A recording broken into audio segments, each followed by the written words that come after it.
Most light vehicles use a single plate clutch to transmit torque from the engine to the transmission input shaft. The flywheel is the clutch driving member. The clutch unit is mounted on the flywheel's machined rear face, so that the unit rotates with the flywheel. The clutch unit consists of a friction-type disc with 2 friction facings and a central splined hub, a pressure plate assembly consisting of a pressed steel cover, a pressure plate with a machined flat face and a segmented diaphragm spring,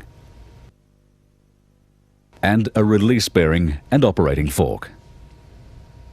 The friction disc is sandwiched between the machined surfaces of the flywheel and the pressure plate when the pressure plate is bolted to the outer edge of the flywheel face. The clamping force on the friction facings is provided by the diaphragm spring. Unloaded, it is a dished shape. As the pressure plate cover tightens, it pivots on its fulcrum rings and flattens out to exert a force on the pressure plate and the facings. The transmission input shaft passes through the center of the pressure plate. Its parallel splines engage with the internal splines of the central hub on the friction disc.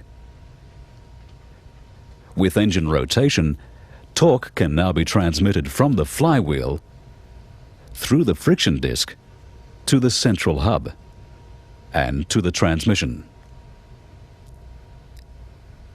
When the clutch pedal is depressed, the movement is transferred through the operating mechanism to the operating fork and the release bearing. The release bearing moves forward and pushes the center of the diaphragm spring towards the flywheel. The diaphragm pivots on its fulcrum rings, causing the outer edge to move in the opposite direction and act on the pressure plate retraction clips.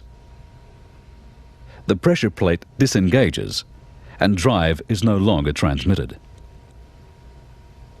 Releasing the pedal allows the diaphragm to reapply its clamping force and engage the clutch, and drive is restored.